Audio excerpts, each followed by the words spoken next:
नमस्कार दोस्तों।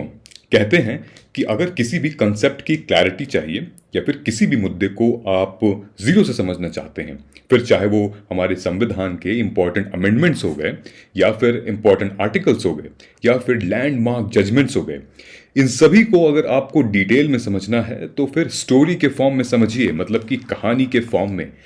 क्योंकि कहते हैं कि अगर हम स्टोरी के फॉर्म में समझते हैं तो हमारा माइंड, हमारा ब्रेन एक विजुअल इमेज कैच कर लेता है, बना लेता है, और एक क्रोनोलॉजिकल ऑर्डर में वो टाइम फ्रेम बना लेता है, ताकि आप एक चीज भी याद करोगे ना तो वो पूरी की पूरी सीरीज जो है वो थ्रेड आपको याद हो जाएगी। तो आज का ये जो वीडियो है ये एक स्टोरी के फॉर्म में है, उसको हम समझेंगे, उसको हम पढ़ेंगे, उसको हम जानेंगे विथ फैक्ट्स एंड फिगर्स। ठीक है, सो बने रहिएगा। मुझे नहीं पता ये वीडियो कितना लंबा जाएगा, लेकिन आप बने रहिएगा एंड कमेंट करके बताइएगा कि कैसा रहा आज का वीडियो। ठीक है, तो शुरू करते हैं। सो निकालो प्रीलिम्स के इस नए वीडियो में आप सभी का स्वागत है, जहां पे आज हम बात करेंगे क्या, important amendments in the Indian constitution. ठीक है, ये है जो इमेज आपके स्क्रीन पे दिख रही है, ये हमारे प्राइम मिनिस्टर्स, आजाद भारत के प्रधानमंत्रियों की तस्वीरें हैं, जहां पे एक रीजन है जिसका मैंने यहां पे डाला हुआ है। तो आज के वीडियो में मैंने जितने भी इंपॉर्टेंट अमेंडमेंट्स हैं उनको 4-5 हिस्सों में डिवाइड कर रखा है। ठीक है, जैसे अगर हम बात करें तो 1950s-60s में क्या हुआ था, 1970s में क्या हुआ था, 1980s में क्या हुआ था, फिर 90s में क्या हुआ था। ठीक है, इस तरीके से आपको याद करने में, आपको रिकलेक्ट करने में बहुत आसानी होगी। ठीक है, आप क्या पढ़ रहे हैं वो मैटर नहीं करता दोस्तों, आप कैसे पढ़ रहे हैं, आपकी स्ट्रैटेजी क्या है वो ज्यादा मैटर करता है। ठीक है, सो आज हम यही समझेंगे। तो सबसे पहले हम ये जान लेंगे कि इन सब का मुद्दा क्या था। ठीक है, देखिए जब हमारा भारत आजाद हो रहा था ना, सो कई सारी ऐसी चीजें थी जो भारत आजाद होने के बाद खुल के आई, जैसे कि लैंड रिफॉर्म की बात। ठीक है, 2-3 ऐसे मुद्दे हैं ना दोस्तों, जो आप समझ जाओगे तो पूरा का पूरा आर्टिकल मतलब समझ जाओगे, कॉन्स्टिट्यूशन मतलब जो हमारे अमेंडमेंट्स हुए ना वो किन बेसिस पे हुए हैं। ठीक है, एक तो हमारा आर्टिकल है आर्टिकल 13, आर्टिकल 13, और एक आर्टिकल है आर्टिकल 368 जो कि पार्ट 20 में है। पार्ट 20 में एक ही आर्टिकल है ये 368। ठीक है, majority of the amendments has been done because of these twos. ठीक है, ये दोनों बहुत ही कंट्रोवर्शियल आर्टिकल हैं। ठीक है, सो आर्टिकल 13 मैं इसको थोड़ा सा बता देता हूं, समरी दे देता हूं। आर्टिकल 13 वो आर्टिकल है जो ये इंश्योर करता है कि अगर कोई भी ऐसा कानून बना, कोई भी ऐसा प्रोविजन बना, कोई भी ऐसा एक्ट बना, ऑर्डिनेंस बना या फिर कोई कस्टम बना जो कि हमारे फंडामेंटल राइट्स को परेशान करता है, हमारे फंडामेंटल राइट के अगेंस्ट है, तो उतने एक्सटेंट तक, अप टू दैट एक्सटेंट वो आर्टिकल, वो लॉ, वो ऑर्डिनेंस इनवैलिड हो जाएगा। ठीक है, ये हमारा आर्टिकल 13 कहता है। ठीक, और आर्टिकल 368 बेसिकली क्या है, ये संविधान को संशोधन करने की शक्ति, प्रक्रिया इसमें बताई गई है। ठीक है, how you can amend the constitution. ठीक है, देखिए भारत के कॉन्स्टिट्यूशन को अमेंड करना बहुत ज्यादा आसान नहीं है, ना ही बहुत मुश्किल है। ठीक है, हाँ अमेरिका का कॉन्स्टिट्यूशन को अगर आप करोगे तो बहुत मुश्किल है, मतलब आप मतलब नाको चने चबवा देते हैं वो एक संविधान को। अब तक मेरे ख्याल से 10 या 11 बार ही उनका संविधान अमेंड हुआ है। हाँ, यूके का, ब्रिटेन का जो संविधान है, कॉन्स्टिट्यूशन है, वो थोड़ा सा फ्लेक्सिबल है। ठीक है, कुछ लोग कहते हैं वो लिखा हुआ नहीं है इसलिए, या फिर जो भी है, मेरे राय में वो लिखा हुआ है, बस ऑर्गेनाइज्ड नहीं है। ठीक है, तो मैं फिर से यहां पे आता हूं, हम लोग क्या समझ रहे हैं यहां पे, जवाहरलाल नेहरू, गुलज़ारीलाल नंदा, लाल बहादुर शास्त्री। सबसे पहले हम ये फेज समझेंगे। ठीक है, ये जो हमारा फेज है, फेज 1 की बात करेंगे, 1950 और 1960s वाली। हमारा भारत जब आजाद हुआ था दोस्तों, तो सबसे पहला मुद्दा जो निकल के आया 1950s के बाद, जैसे ही 26 जनवरी 1950 को रिपब्लिक डे हुआ, उसके बाद ही मुद्दा क्या उठा, लैंड रिफॉर्म से रिलेटेड, भूमि सुधार। देखिए हमारे डीपीएसपी में जो आर्टिकल 39B और 39C है, उसमें भी ये इंश्योर करता है वो कि भाई इकोनॉमिक इक्वालिटी के लिए। इनफैक्ट हमारे प्रियम्बल में भी कहता है इकोनॉमिक इक्वालिटी। तो लैंड रिफॉर्म्स किस लिए हुए थे? लैंड रिफॉर्म्स इसलिए हुए थे ताकि हमें सामाजिक बराबरी मिले। सामाजिक तो ठीक है, और आर्थिक बराबरी मिले। ठीक है। सो लैंड रिफॉर्म्स का सबसे बड़ा स्टेप लिया गया था फर्स्ट अमेंडमेंट के थ्रू। ठीक है। क्यों जरूरी था लैंड रिफॉर्म्स? इसलिए जरूरी था कि जो जमींदारी सिस्टम थी वो खत्म हो। ठीक है। पहला तो हमारी जमींदारी सिस्टम खत्म हो। दूसरा क्या था? दूसरा ये था कि गवर्नमेंट ने, जो नेहरू जी थे, वो प्रॉमिस किए थे कि उनकी तरफ से ऐसे कुछ प्रोविजंस होंगे जो कि डायरेक्टली फार्मर और गवर्नमेंट को इंटरलिंक करेंगे, एक तरीके से जोड़ देंगे। बीच में कोई मिडिल मैन नहीं रहेगा, कोई जमींदार नहीं रहेगा, ना कोई फ्यूडल सिस्टम रहेगा, ना कोई रेतवारी, ना कोई टैक्स। ठीक है। तीसरा था, वो मामला था लैंड सीलिंग का, और ये सबसे कंट्रोवर्शियल मामला यही निकला कि लैंड सीलिंग। नेहरू जी का ये था कि क्योंकि नेहरू जी इज सोशलिस्ट व्यक्ति थे, समाज के लिए ज्यादा देखते थे। उनको ये लगता था कि जो आज़ादी के बाद कुछ अल्पसंख्यक जो माइनॉरिटीज हैं, कुछ बैकवर्ड क्लास के लोग हैं, जो जिनको विशेष सुविधाएं नहीं मिली थी, ठीक है, उनको मेन स्ट्रीम में ले आना। और जो अमीर थे, जो जिनकी रियासतें थीं, जो राजा लोग थे, जिनके पास एकड़ एकड़ करके जमीन थी, उनको उनसे लैंड डिस्ट्रीब्यूशन करवाया जाए, उनसे जो है रिसोर्स का डिस्ट्रीब्यूशन कराया जाए, ताकि जिसके पास नहीं है उसको मिले, बजाय जिसके किसी के पास इतना है कि वो उसका पेट ही नहीं भर रहा है। ठीक है। सो पहला जो संशोधन हुआ था वो इसीलिए, इनफैक्ट जो हमारे पॉलिटी के फिलोसोफर हैं जॉन स्टुअर्ट मिल, वो लिखते क्या हैं? वो ये लिखते हैं कि इंग्लैंड में भी ऐसी फेबियन सोशलिज्म एक मुहिम, एक ऐसी मूवमेंट चली थी, फेबियन सोसाइटी भी बनी है वहां पे। उनका भी ये कहना है कि लैंडलॉर्ड बकवास है, मतलब ये एक ऐसी पोजीशन है जो कि अनअर्न्ड इनकम है। बल्कि कैपिटलिज्म को वो सपोर्ट करते थे फेबियन सोसाइटी, क्योंकि उनको लगता था कि ये पूंजीवाद है, मतलब कि एटलीस्ट थोड़ी मेहनत तो कर रहा है, कुछ तो अपना दाव लगा रहा है। लेकिन जो लैंडलॉर्ड्स थे उनका कुछ नहीं लग रहा था, बस वो घर बैठ के खाते थे, जो टैक्स मिलता था, जो लगान लेते थे, वो खाते थे। ठीक है। इन्हीं चीजों की वजह से नेहरू जी ने संसद में, पार्लियामेंट में यह कह दिया था सबके सामने कि इकोनॉमिक डेमोक्रेसी के बिना पॉलिटिकल डेमोक्रेसी बहुत लंबी नहीं चलेगी। And that is true, right?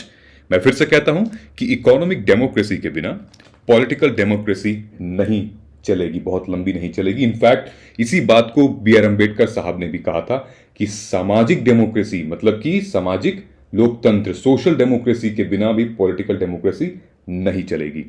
तो ये हमारा इंडियन कॉन्स्टिट्यूशन दोस्तों बहुत खतरे में रहा है शुरू से।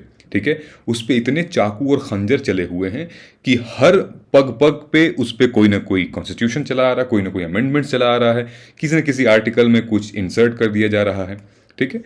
इन्हीं चीजों को हम धीरे धीरे समझेंगे। सो बेसिकली समाज के लिए, सोसाइटी के लिए कुछ चीजें यहां पे नेहरू जी ने की थी। क्या था? रिसोर्स डिस्ट्रीब्यूशन का। ठीक है। तो यहां पे ये जो पूरा आपको लाइन दिख रही है, इनकी बेसिकली ये तो फिगर थे, फेस फिगर थे, ये भी फेस फिगर थे। बेसिकली 1950s और 60 में नेहरू जी ही हावी थे। ठीक है। मेजॉरिटी में इनकी सरकार थी, ये चाहते तो कुछ भी कर सकते थे। गवर्नमेंट इन्हीं की थी, कांग्रेस इन्हीं की थी। ठीक है। सो इन्होंने क्या किया? फर्स्ट अमेंडमेंट एक्ट को इंट्रोड्यूस कराया। क्या था first amendment act? First amendment act के थ्रू इन्होंने दो चीजें कराई। क्या कराई थी? आर्टिकल 31A और आर्टिकल 31B। आर्टिकल 31 में ए लिखवा दिया कि अगर लैंड रिफॉर्म के लिए कोई लॉज पास होता है तो उस पर आर्टिकल 31 अप्लाई नहीं होगा। ठीक है। और आर्टिकल 31B क्या कहता है? Article 31B basically 9th schedule का गठन होता है। यहां पे ओरिजिनली जब हमारा भारत आजाद हुआ तो संविधान में 8 ही शेड्यूल थे, अब 9 शेड्यूल उस टाइम पे आ गया था, जिसमें यह था कि 9 शेड्यूल में वो सारे के सारे लॉज, वो सारे के सारे लैंड रिफॉर्म से रिलेटेड कानून जाएंगे जिन पे जुडिशियल रिव्यू नहीं होगी। ठीक है। क्योंकि जुडिशियल रिव्यू होगी तो इस वजह से लोगों के फंडामेंटल राइट्स को लेके लोग खड़े उठ जाते थे। तो फिर सुप्रीम कोर्ट क्या थी? Supreme court is guardian of our constitution and specially fundamental rights. इसी वजह से नेहरू जी ने 9 शेड्यूल को क्रिएट किया जिसमें जुडिशियल रिव्यू नहीं होगी। ठीक है, इतनी बात क्लियर हो गई। बेसिकली क्यों किया था उन्होंने इसीलिए किया था ताकि जो सोशली इकोनॉमिक बैकवर्ड क्लास हैं उनको एम्पावरमेंट मिले। ठीक है, लैंड एक्विजिशन से रिलेटेड जो प्रॉब्लम चली आ रही है, एस्टेट से रिलेटेड जो प्रॉब्लम चली आ रही है, उसमें उनको थोड़ा सा फायदा हो, रिसोर्सेज का इक्वल डिस्ट्रीब्यूशन हो। ठीक है, तो ये चीजें आपको समझ में आ गई 31A और 31B। ठीक है, एक और चीज उन्होंने ऐड करवाई थी 1951 जो हमारा अमेंडमेंट था वो था आर्टिकल 15(4). आर्टिकल 54 क्या था? बेसिकली अगर यहां पे एक केस आता है चंपकम दोराई राजन का मामला। ठीक है, हुआ ये था कि जो हमारा एडुकेशन है, एडुकेशन उस टाइम पे कौन सा सब्जेक्ट हुआ करता था? एक कंकरेंट लिस्ट में हुआ करता था। ठीक है, अब वैसे स्टेट लिस्ट में आता है एडुकेशन का जो सब्जेक्ट है, लेकिन कंकरेंट लिस्ट में, समवर्ती सूची कहते हैं हिंदी में, तो कंकरेंट लिस्ट में आता था। इस वजह से जो चंपकम दोराई राजन थे, मद्रास का ये केस था, उनको ये लगा कि भाई जो कुछ एजुकेशनल इंस्टीट्यूशंस हैं उसमें हम बराबरी करने के लिए, समानता, इक्वालिटी करने के लिए हम रिजर्वेशन दे सकते हैं बैकवर्ड क्लासेस को। ठीक है, जैसे कि ये दलित हो गए या उनके स्टेट में जो बैकवर्ड क्लासेस हो गए, ST SC विमेन, इनको हम रिजर्वेशन देंगे। लेकिन मैंने कहा था कि इस मामले में सुप्रीम कोर्ट, ये मामला खूब चला। ठीक है, इसीलिए नेहरू जी ने इसको 19 आर्टिकल 15 का पार्ट 4 ऐड किया और उसमें ये बोला, 15 क्या था? 15 हमारे समानता के अधिकार से रिलेटेड है। आर्टिकल 14 से लेके 18 तक राइट टू इक्वालिटी, राइट से रिलेटेड है। ठीक है, समानता से रिलेटेड है। और 14 सामान्य आर्टिकल है, नॉर्मल आर्टिकल है। उसके बाद 15, 16, 17, 18 उसकी पार्ट्स हैं सारे। ठीक है, सो एडुकेशन से रिलेटेड 15 वाला जो आर्टिकल है उसमें चौथा पार्ट ये डलवा दिया कि जो भी शेड्यूल कास्ट, शेड्यूल ट्राइब्स हैं या फिर विमेन्स हैं, उनके पक्ष में, उनके फेवर में कोई भी अगर कानून बनता है, ठीक है, तो वो फंडामेंटल राइट के तहत होगा। ठीक है, ये उन्होंने लिखवा दिया था फंडामेंटल राइट में, ताकि ये DPSP या फिर जो हमारे फंडामेंटल ड्यूटीज हैं उसमें कोई फिर उंगली ना करे, कोई ना खड़ा हो सके। ठीक है, सो ये था हमारे फर्स्ट कॉन्स्टिट्यूशनल अमेंडमेंट एक्ट। आपको एक बेसिक ग्राउंड समझ में आ रहा होगा। दूसरा आते हैं हम, ये 77th अमेंडमेंट क्या था? ठीक है, 1956। ठीक है, सो हम सबको पता है दोस्तों कि हमारे भारत में बहुत सारे जनजातियां थी, मतलब ट्राइबल सोसाइटी थी, कुछ कल्चरल वैल्यूज इतने, इसीलिए हेट्रोजेनस सोसाइटी बोला जाता है इंडिया को, होमोजेनस नहीं। ठीक है, तो लैंग्वेज के आधार पे, ठीक है, एथनिसिटी के आधार पे स्टेट का रीऑर्गेनाइजेशन हुआ। जब स्टेट का रीऑर्गेनाइजेशन हुआ तो ये एक्ट निकला लैंग्वेज के बेस पे। ठीक है, इसमें क्या क्या आया? The second and the seventh schedule was substantially amended for the purpose of State Reorganization Act। इसमें स्टेट की कुछ बाउंड्रीज काटी गई, कुछ टेरिटरीज बढ़ाई गई, जिसमें से गुजरात एक आता है, जिसमें से मुंबई का जो प्रोविंस है वो आता है। ठीक है, और इसी से रिलेटेड 7th अमेंडमेंट एक्ट 1956 से रिलेटेड 10th अमेंडमेंट एक्ट है और है 13th अमेंडमेंट एक्ट। 10th क्या है? जो दादर नागर हवेली थी उसको फ्री कर दिया गया था। ठीक है, the 10th amendment integrates the area of Dadar Nagar Haveli with the union of India. ठीक है, इसको इसमें ऐड कर दिया गया था एक तरीके से, तो आजाद भारत में ये ऐड हो गया था। And provide there administration under the regulation of making power of the president. ठीक, सेम यही चीज हुई कहां पे? कॉन्स्टिट्यूशनल अमेंडमेंट एक्ट 13 में, gave the status of Nagaland and made the special provision. ठीक है, दूसरा एक और चीज मैं आपको बता दूं कि 1956 में दोस्तों जम्मू एंड कश्मीर का संविधान लागू हुआ था। 26 जनवरी 1956 को JNK की जो कॉन्स्टिट्यूशन असेंबली थी उसने अपना खुद का संविधान एस्टैब्लिश किया था। ठीक है, आगे चलते हैं। ये है हमारा 24th एक्ट 1971। इसके आने से पहले थोड़ी सी हम कहानी जान लेते हैं। ठीक है, देखिए हम पहुंच गए हैं वहां पे 71 में। 71 में पहुंचने से पहले जरा इंदिरा गांधी से रिलेटेड कुछ कहानी जानते हैं।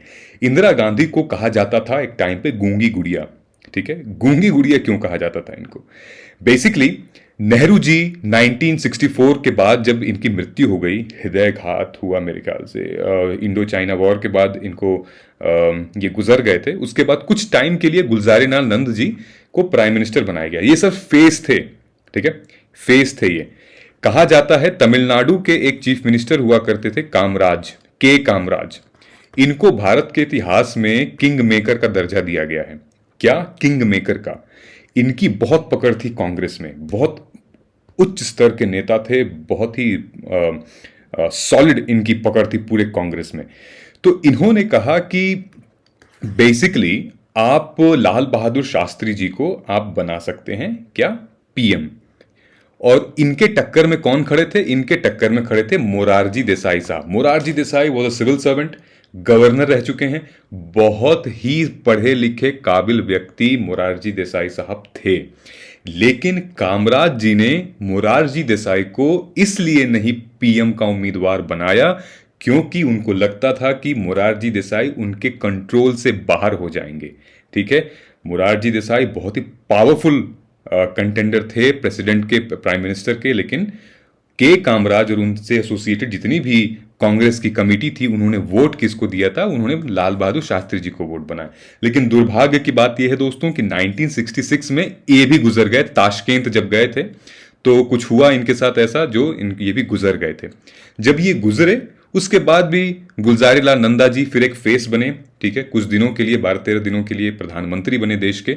उस बीच में भी फिर से मोरारजी देसाई ने डिस्कशन किया कि भाई अब तो मैं कंटेंडर हूं ही हूं, मैं सबसे सीनियर व्यक्ति हूं, और फिर कैसे? तो के कामराज फिर यहां पे आए। फिर उन्होंने कहा कि यार इंदिरा गांधी को ही बनाना है, गूंगी गुड़िया है, ठीक है, कुछ जानती वानती तो है नहीं।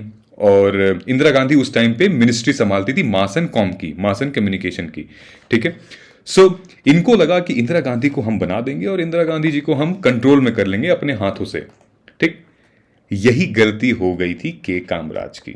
इनको लगा कि हम कंट्रोल कर सकते हैं, लेकिन कंट्रोल नहीं कर पाए। आगे जाके इन गूंगी गुड़िया ने क्या तमाशा दिखाया, क्या काम किया, वो सबको पता है।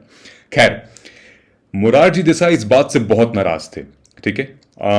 उप प्रधानमंत्री थे लेकिन बहुत नाराज थे इस बात से, ऑफ कोर्स डिजर्विंग थे, ठीक है। सो इंदिरा गांधी बनी 1966 में, पीएम बनी। बहुत ज़्यादा इनको वोट नहीं मिला।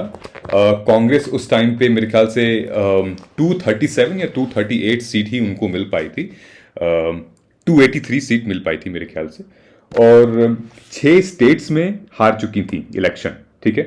तो एक बात हमेशा याद रखिएगा कि जब भी सरकार कमज़ोर होती है ना तो सुप्रीम कोर्ट बहुत स्ट्रांग हो जाता है। ये बात हमेशा याद रखिएगा, जब भी गवर्नमेंट कमजोर होगी तो सुप्रीम कोर्ट स्ट्रांग हो जाएगा, ठीक है। तो इंदिरा गांधी जी की गवर्नमेंट कमजोर थी उस टाइम पे और सुप्रीम कोर्ट थोड़ा सा स्ट्रांग हो गया था। तो जब मैं स्ट्रांग कहने की बात कह रहा हूं तो आपको याद होगा कुछ अमेंडमेंट्स हम यहां पे ऐड करना चाहते हैं। बेसिकली 17th अमेंडमेंट एक्ट हम यहां पे ऐड करना चाहते हैं, ठीक है। मैं यहां पे ले आता हूं आप लोगों को। 24th से पहले आता है 17th अमेंडमेंट एक्ट, ठीक है, जहां पे सबसे बड़ा केस निकल के आता है कौन सा? Sajjan Singh versus union of India. उसके बाद यहीं पे आता है Golaknath case versus union of India. ये दो केस 17वें संविधान संशोधन से निकल के आता है। 17वां संविधान क्या था? 17th कॉन्स्टिट्यूशनल अमेंडमेंट एक्ट ये था दोस्तों कि कुछ और स्टेट्स थे, जैसे कि राजस्थान थे, जैसे कि हरियाणा था। ये ऐसे स्टेट्स थे जहां पे कुछ ऐसे राजाधिराज लोग मौजूद थे जिनके पास बहुत सारी जमीनें थी, बहुत रियायतें थी, ठीक है। उन चीजों को शेड्यूल 9 में ले आने के लिए ये अमेंडमेंट ले आया गया था। तो राजस्थान और हरियाणा जैसे राज्यों के लैंड रिफॉर्म से रिलेटेड कानूनों को शेड्यूल 9 में ले आया गया, उसके लिए 17th अमेंडमेंट एक्ट था। उसी में राजस्थान से निकल के आए दो लोग, एक तो सज्जन सिंह आए, उसके बाद फिर आया गोलकनाथ। गोलकनाथ वैसे दो भाई का थे, हेनरी गोलकनाथ और विलियम गोलकनाथ, ठीक है। ये केस हम फिर बाद में समझेंगे। लेकिन गोलकनाथ केस आने के बाद सुप्रीम कोर्ट ने यह कहा कि भाई फंडामेंटल राइट से आप नहीं छेड़खानी कर सकते, ठीक है। ये लोग जो कह रहे हैं इनका मूल अधिकार हनन हुआ है, कैसे आप किसी की जमीन हड़प सकते हो, ठीक है। तो इंदिरा गांधी को लगा कि अगर ऐसे ही चलता रहा तो फिर समाज, मतलब जो इकोनॉमिक डिस्ट्रीब्यूशन तो होगा ही नहीं, है ना, इक्वल डिस्ट्रीब्यूशन तो होगा ही नहीं। ऐसे तो फिर लोग संपत्ति जब्त करके ही बैठ जाएंगे, उसके बाद फिर कुछ हो नहीं पाएगा। तो इंदिरा गांधी वैसे कुछ कर भी नहीं सकती थी, क्योंकि उस टाइम पे उनकी गवर्नमेंट जो है वो मेजॉरिटी में नहीं थी, बहुत ज्यादा, मतलब कि होता है ना जैसे आज के टाइम पे मोदी जी का है, उस टाइम पे नेहरू जी का था, ठीक है। तो उस टाइम पे 1971 के टाइम पे, उस टाइम पे नहीं थी, 70 से पहले की बात है ये, जब गोलकनाथ का मामला आया था। लेकिन इंदिरा गांधी ने क्या किया, इंदिरा गांधी ने धीरे धीरे पकड़ संभाली। 1967 की मैं बात बता रहा हूं। कुछ पार्टीज, कुछ स्टेट जो हैं वो कांग्रेस हावी थी, जैसे कि डीएमके, अन्नादुराई सीएम थे वहां के, ठीक है, करुणानिधि वहां युवा नेता हुआ करते थे। तो धीरे धीरे कांग्रेस अब एक्शन में आ रही थी, ठीक है। इसके बाद यहां क्या होता है कि इंदिरा गांधी बीच में जो हेल्प ले लेती हैं यूएसएसआर की, ठीक है, फ्रेंडली एक अच्छा रिलेशन बन जाता है, जिसकी वजह से बांग्लादेश को आज़ादी मिल जाती है, ठीक है। ये स्टोरी आपको बाद में बता देंगे, लेकिन हाँ, बांग्लादेश को इससे आज़ादी मिलती है और काफ़ी हद तक इंदिरा गांधी का बहुत सॉलिड अप्रोच था यहाँ पे, ठीक। इससे पहले इंदिरा गांधी ने 10 पॉइंटर प्रोग्राम निकाले थे, पूरे जनता के सामने 10 पॉइंटर प्रोग्राम डाल दिया था। क्या था 10 पॉइंटर, जिसमें से कुछ पॉइंट्स ये थे कि भाई बैंकों का राष्ट्रीयकरण करना है, बैंक नेशनलाइजेशन करना है, ठीक है, कि मास बैंकिंग होनी चाहिए, ठीक है, स्पेसिफिक प्राइवेट बैंकिंग नहीं होनी चाहिए, नेशनलाइजेशन ऑफ इंश्योरेंस कंपनी था, अर्बन लैंड सीलिंग था, प्रिवी पर्स का मामला था, ठीक है। बहुत सारे ऐसे केसेस थे जिनको इंदिरा गांधी जी ने सामने रखा जनता के, और कह दिया जनता से कि अब आप डिसाइड करो कि जब तक गरीब मुझे वोट नहीं करेगा तब तक मैं गरीबों के लिए कुछ नहीं कर सकती। बस एक सहानुभूति की, एक कंपैशन की लहर दौड़ गई, और जो चुनाव 1972 में होना था वो 71 में हुआ, इंदिरा गांधी ने करवाया। और 1971 के बाद ये पार्टी पूर्ण बहुमत से आई, मतलब जबरदस्त पार्टी, मतलब फुल मेजॉरिटी में आई। और अब असल में दिखता है कि इंदिरा गांधी का क्या था तेवर, ठीक है। तरीका तो खैर बदला ही, और तेवर भी उनके काफी बदले। तो अब हम समझेंगे कि ये जो 24th कॉन्स्टिट्यूशन अमेंडमेंट एक्ट था वो क्या था, ठीक है। सो बेसिकली आर्टिकल 13 और आर्टिकल 368 जो मैंने आपको पहले बताया था उससे रिलेटेड था। इंदिरा गांधी ने कहा कि संसद को ये शक्तियां हम देना चाहते हैं कि उसको आखिरी डिसीजन ले, ताकि वो संविधान में संशोधन कर सके, मतलब कि कॉन्स्टिट्यूशन में अमेंडमेंट कर सके। मतलब इंदिरा गांधी के टाइम पे पार्लियामेंट को इतनी पावर दे दी गई थी कि वो संविधान के, कॉन्स्टिट्यूशन के किसी भी पार्ट को अमेंड कर सकता था। इनफैक्ट फंडामेंटल राइट्स को कम प्रायोरिटी दी गई थी, और डीपीएसपी को ज्यादा प्रायोरिटी दी गई थी, ठीक है। एक्चुअली जो गोलकनाथ का मामला था वो खत्म हुआ यहां पे, और एक फंडामेंटल राइट्स जो अमेंड हुए थे उसमें उन पे चेंजेस दिखने को मिले, ठीक है। सो 1969 में इन्होंने क्या किया था, बैंक नेशनलाइजेशन की बात की थी, ठीक है। सो कॉन्स्टिट्यूशनल अमेंडमेंट एक्ट, अब ये क्या है, 25th बात करता है किसके बारे में, 25th amendment act 97 article 31C add करता है हमारे भारत के संविधान में, ठीक है। That is up to 1971 the position was that the fundamental right prevailed over DPSP, ठीक है, and the law enacted to implement DPSP could not be conflicted with the right। लेकिन जब आर्टिकल 31C को ऐड किया गया तो एक relation change हो गया आर्टिकल 39 और इसके बीच में, कि कोई भी अगर स्टेट जो है वो अगर आर्टिकल 39B और 39C के तहत अगर कोई लॉ बनाता है तो वो अप्लाई नहीं होगा, क्या, आर्टिकल 14, आर्टिकल 19, आर्टिकल 31 उस पर अप्लाई नहीं होगा, ठीक है। नाउ 26th अमेंडमेंट एक्ट क्या कहता है, basically abolishing of privy purse. Privy purse बोले तो जो भी हमारे राजा धीराजा थे उन लोगों को भारत सरकार टैक्स देती थी, पता नहीं किस बात का टैक्स, लेकिन टैक्स देती थी। टाइटल होना चाहिए, महाराजा धीराज और पता नहीं क्या क्या क्या क्या, वो टाइटल होना चाहिए। ये सब कुछ इंदिरा गांधी ने हटवा दिया। सड़क पे आ गए थे ये लोग, इसीलिए राजस्थान में और कुछ कुछ ग्वालियर जैसी जगहों में जितने भी होटल्स, जितने भी वो हैं महल हैं, वो होटल्स में तब्दील कर दिए गए। ठीक है, अब आते हैं कॉन्स्टिट्यूशन क्या, 34th अमेंडमेंट एक्ट पे। 34th अमेंडमेंट एक्ट 1934-74 दोस्तों, ये अगेन लैंड सीलिंग वाला मामला है। इसको भी ऐड किया गया था 9 शेड्यूल में।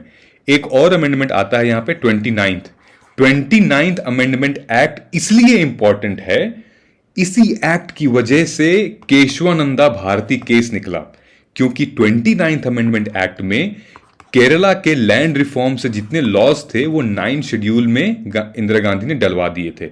और यहां से निकल के आता है केशवानंदा और भारती केस का उदय होता है, यहां से मतलब कि इंसेप्शन होता है। पूरे के पूरे इंडियन कॉन्स्टिट्यूशन में मैं अगर कहूंगा कि सबसे इंपॉर्टेंट जो लैंडमार्क जजमेंट है, सबसे इंपॉर्टेंट अमेंडमेंट थी, वो एक तो 29 थी जो छोटा दिखने में छोटा था लेकिन बहुत विवादास्पद थी, बहुत कंट्रोवर्शियल थी। और पूरे के पूरे संविधान में सबसे इंपॉर्टेंट जजमेंट जो है वो केशवानंदा और भारती जजमेंट थी। ठीक है, तो इससे क्या होता है, 34th अमेंडमेंट एक्ट से 20 state acts concerning land ceiling and land tenure 9th में डाल दिया गया। ठीक है, जहां जुडिशियल रिव्यू नहीं होती है। समझ में आ गई बात, चीजें समझ में आ रही हैं आपको कैसे हो रहा है, राइट। 70s का जो मामला था दोस्तों, ये आप देख रहे हो, 70s का मामला था, ये जबरदस्त था। 70s और 80s का ये ध्यान में रख के आपको चलना पड़ेगा, और फिर हम 2000 में आएंगे तब। ठीक है, फिर 38 अमेंडमेंट एक्ट आया। 38 अमेंडमेंट ये सब के सब उसमें चल रहे हैं, इमरजेंसी के पीरियड का टाइम है, जहां पे ओपोजिशन जेल में है। जेल में मतलब कि प्रिवेंटिव डिटेंशन के अंदर। ठीक है, किसी पे यूआपा लगा हुआ है, किसी पे सेडिशन लगा हुआ है, ये लोग जेल में है।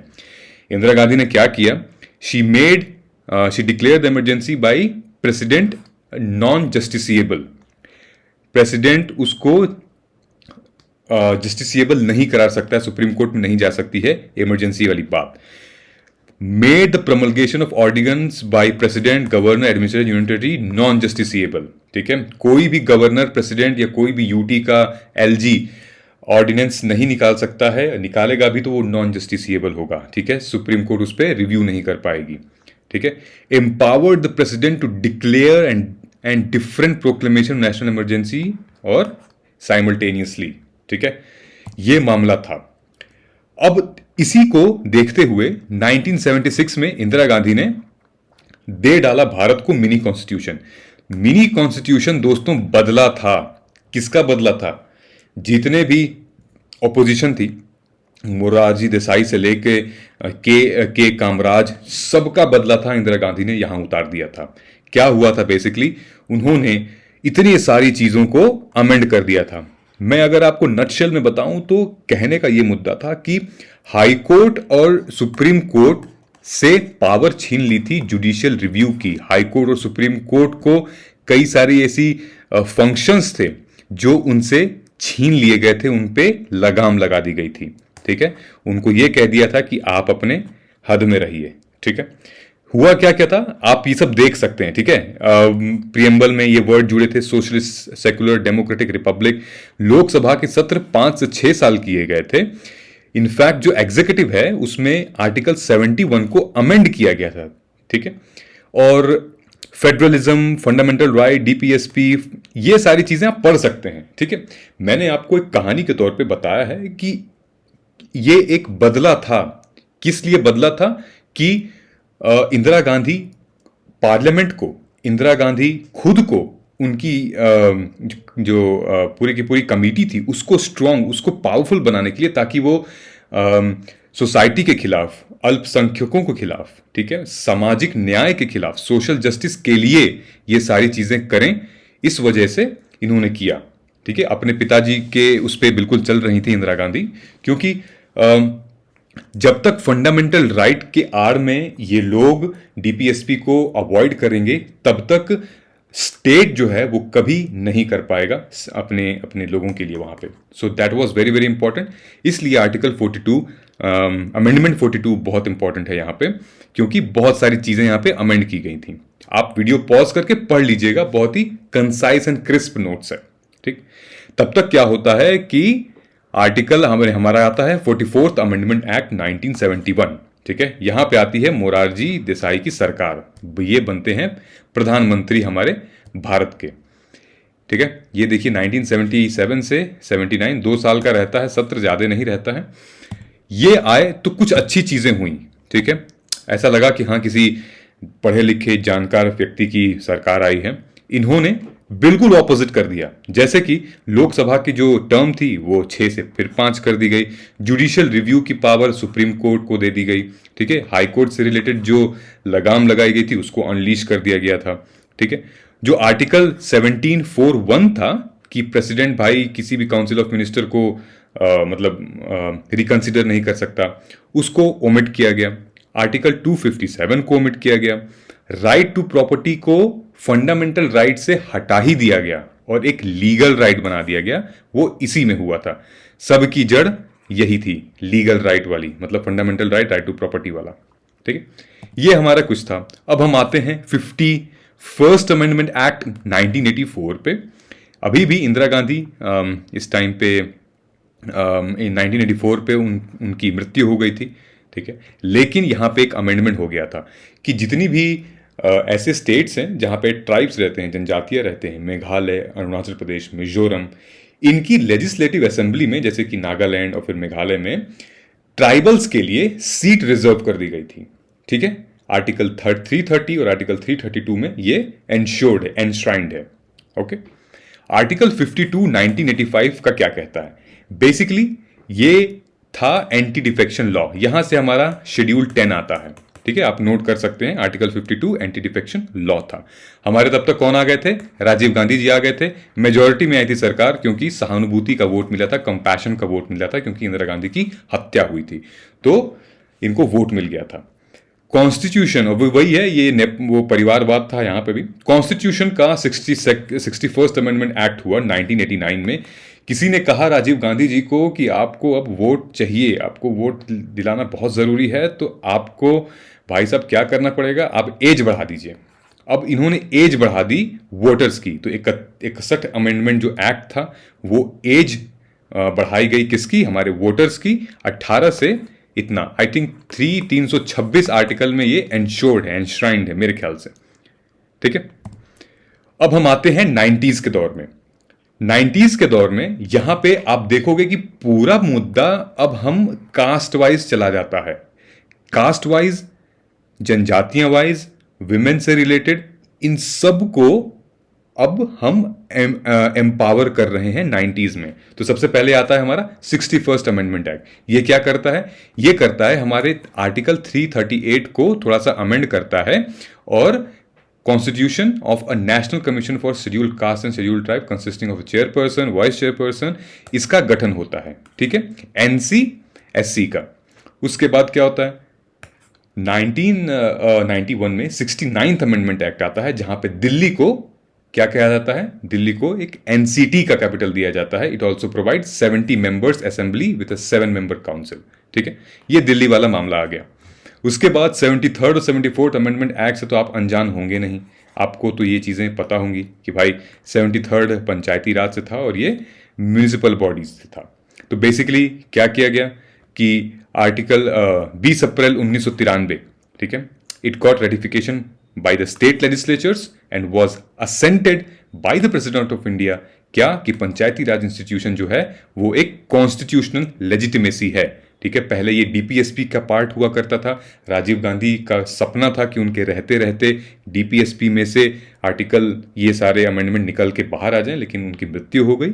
और अब जाके ये पीवी नरसिम्हा राव की सरकार थी उस टाइम पे, तब जाके 1992 में पंचायती राज का इंस्टीट्यूशन का गठन हुआ और म्यूनिसिपैलिटीज का गठन हुआ। इससे रिलेटेड आप देख सकते हो वीडियो पॉज करके कि इसमें क्या है, बेसिकली क्या था गठन। ठीक है, कॉन्स्टिट्यूशन अमेंडमेंट एक्ट 1994 ये क्या कहता है? कॉन्स्टिट्यूशन अमेंडमेंट एक्ट ये कहता है कि the act raises the reservation quota of the government seats and admission in educational institution। ये चंपकम दुराई राजन वाला मामला यहाँ पे रिपीट हुआ है। ठीक है, for socially and educationally backward classes to 69% in Tamil Nadu. ठीक है, फर्दर मोर ये एक्ट जो है 9 शेड्यूल में इंक्लूड कर दिया जाता है, लेकिन इसमें जुडिशियल रिव्यू एग्जेम्प्ट था। ठीक है। सो 76 अमेंडमेंट एक्ट किससे था? गवर्नमेंट जॉब्स एंड सीट्स से related, for whom? For social and economic backward classes. 77th amendment act कहता है कि the amendment had added 4A to Article 16 of the Constitution, which empowers the state for the reservation in promotion of government jobs in SC and ST। ठीक है, ये basically जो मंडल commission और इंदिरा साहनी जो judgement आया था उससे रिलेटेड इसको थोड़ी सी रियायत दी गई थी। ठीक है, तो ये है हमारा आर्टिकल 77 अमेंडमेंट ये था। अब आते हैं हम 2000 में। ठीक, 2000 से रिलेटेड 80th अमेंडमेंट एक्ट जो 10th फाइनेंस कमीशन के रिकमेंडेशन से आया था कि भाई जो टैक्सेस हैं वो यूनियन और स्टेट गवर्नमेंट में डिस्ट्रीब्यूट होंगे और उनके कुछ परसेंटेज डिसाइड हुए थे। ठीक है, तो revenue between state and taxes ये थे। अब union taxes duties to be assigned with the state, अब चाहे वो इनकम टैक्स है, एक्सरसाइज ड्यूटी हो, स्पेशल ड्यूटीज हो, ये सारे मामले हुए थे। इनफैक्ट इसी टाइम पे रेलवे में जो टिकट है उस पर भी टैक्स लगना शुरू हुआ था, पैसेंजर टिकट पे। ठीक, अब आता है हमारा आर्टिकल 85 एक्ट 2001। 2001 में ये वही बात रिपीट हुई है जो हम 16(4) में जो ऐड हुआ था, 16(4)A में of the constitution, consequential seniority in the case of promotion. Seniority की बात की गई थी by the virtue of rule of reservation. ठीक है, किसमें? SC और ST के बाद में। ठीक है, पहले सीनियर्स आएंगे उसके बाद फिर other. Constitution 86th amendment act ये क्या कहता है? बेसिकली ये एडुकेशन से रिलेटेड है। ठीक है, जो अभी हमने पिछले बात की थी कि स्टेट लिस्ट है, कंकरेंट लिस्ट है, अब एडुकेशन स्टेट लिस्ट का मामला हो गया था इस टाइम पे। और पूरा ये इंश्योर करता है कि right to education and free and compulsory education should be and is a fundamental right. और किसमें इंसर्ट किया था? आर्टिकल 21A में। और ये इंश्योर करता है कि जितने भी बच्चों के एज ग्रुप हैं 6 से 16, ठीक है, उनको free education and compulsory education दी जाए। ठीक है, सब में अमेंड किया गया था, चाहे वो फंडामेंटल राइट्स में, फंडामेंटल ड्यूटीज में, DPSP में, सब में ये दिया गया था। ठीक, उसके बाद फिर आता है 89th अमेंडमेंट एक्ट जो आर्टिकल 338 A ऐड किया गया था, which creates the official NCST, national commission of scheduled tribes को स्टैब्लिश किया गया था। ठीक है, article 19th constitution amendment act 2003 में Bodo territorial area in the state of Assam को इसको रिकॉग्निशन मिली और सेक्शन 6 ऐड हो गया था आर्टिकल 332 में। ठीक है, कॉन्स्टिट्यूशन एक्ट 91 क्या था? 2003 में जो भी काउंसिल ऑफ मिनिस्टर को ये उसकी जो साइज थी, जो स्ट्रेंथ थी, उसको लिमिट करने की बात की गई थी और जो डिफेक्टर्स हैं उनको उन पे लगाम लगाने की बात की गई थी। ठीक है, हालांकि ये इतना इंपॉर्टेंट नहीं है, आप इस पर ध्यान मत दीजिएगा। ठीक है, constitution act 93rd amendment act, so providing reservation of social economic backward classes besides scheduled caste and scheduled tribes in private unaided educational institution. ठीक है, प्राइवेट की बात की गई है, किसकी? Socially and educationally backward. ठीक है, इसमें कोई कास्ट के बारे में नहीं बात की है, सिर्फ एजुकेशनल बैकवर्ड से रिलेटेड। 97th अमेंडमेंट एक्ट ये इंपॉर्टेंट था हमारा क्योंकि इसमें कोऑपरेटिव सोसाइटी की बात की गई थी। तो जो हमारा संविधान में पार्ट 3 है उसमें यूनियन की जगह कोऑपरेटिव सोसाइटी भी ऐड किया गया था, जिसमें ये भी ऐड किया गया था कि पार्ट 4A न्यू आर्टिकल बना 43B जो कहता है that state shall endeavour to promote voluntary formation and autonomous functioning. ठीक है, ये पूरा का पूरा हमारा पार्ट था। In fact after part 9 of the constitution, part 9B was inserted to accommodate centre versus state rules. ठीक है, 2012 के बाद सीधे मामला आता है 2014 में, जहां पे NJAC स्टैब्लिश हुई, यानी कि national judicial appointment commission. Basically ये बना था कॉलेजियम सिस्टम को, कॉलेजियम सिस्टम थी हटाने के लिए। कॉलेजियम सिस्टम मतलब कि जो सुप्रीम कोर्ट की जजेस की नियुक्ति, पोजीशन अपॉइंटमेंट करे, उसको ट्रांसफर करे, वो सिस्टम को रिप्लेस करने के लिए NJAC एक्ट बना था, मोदी गवर्नमेंट लेके आई थी। लेकिन ये एक्ट खारिज कर दिया गया 2015 में। कॉन्स्टिट्यूशन अमेंडमेंट एक्ट हुआ 100 और ये रेटिफाई हुआ था between agreement between India and Bangladesh, and the act first schedule of the constitution exchange the dispute bilateral ties। ठीक है, और इस एक्ट के थ्रू ये हुआ था कि भाई 1900 अमेंडमेंट एक्ट कि एक तो ये बाउंड्री से रिलेटेड बात थी और एक बाद में कोलेजन सिस्टम को भी हम इंप्लीमेंट किए थे और एनजेएसी एक्ट हट गया था। ठीक है। India receive 51 Bangladeshi enclaves in Indian mainland while Bangladesh receive 111 Indian enclave. 2017 में क्या आता है? Goods and service taxes, GST. GST वो कि एक सेंट्रल टैक्स हमारी इंडियन गवर्नमेंट को चाहिए था, जो कि बहुत पुराना मुद्दा एक था, 2006-7 से चला आ रहा था कौन सा टैक्स लगेगा। तो गुड्स एंड सर्विसेज टैक्स लगा, जहां पे थर्ड टाइम ज्वाइंट सिटिंग भी हुई थी पार्लियामेंट की। कॉन्स्टिट्यूशन अमेंडमेंट एक्ट 2102 एक्ट 2018 से क्या आया था? National commission for backward classes. तो आपको ये ध्यान देना पड़ेगा कि 2018 102 क्या था? बैकवर्ड क्लासेस का कमीशन था। यहां देखोगे आप तो आपको दिखेगा क्या, किसका कमीशन था? 89 का national commission for scheduled tribes, और वैसे ही शेड्यूल्ड कास्ट के कमीशन हैं। तो ऐसे आप याद कर सकते हो। ठीक है। और यहाँ पे 2019 में आखिरी यहाँ पे जो इस सेक्शन में दिया गया है वो था इकोनॉमिकली बैकवर्ड क्लास कमीशन, जो कि 10% वीकर सेक्शन को, ईडब्ल्यूएस सेक्शन को जाता है, जो यूपीएससी में भी इसकी एप्लीकेबिलिटी है, 10% जाएगा, जो कि सामाजिक आर्थिक स्थिति से जूझ रहे हैं। ठीक है। तो दोस्तों ये रहा आज का पूरा कॉन्स्टिट्यूशन अमेंडमेंट एक्ट जो इंपॉर्टेंट थे। आई होप आपको जो स्टोरी के फॉर्म में थोड़ा सा समझ में आया होगा। कैसा था कमेंट करके बताइएगा आप। ये कुछ क्वेश्चंस हैं जो I would request you guys to kindly comment, जो कि मोस्ट प्रोबेबल क्वेश्चन बन सकते हैं हमारे प्रीलिम्स के पर्सपेक्टिव से। सो आप इसको कमेंट करके बताइएगा and I will wait for your answer. तब तक के लिए आप अपना ख्याल रखिए। हम मिलते हैं अगले वीडियो में। जय हिंद।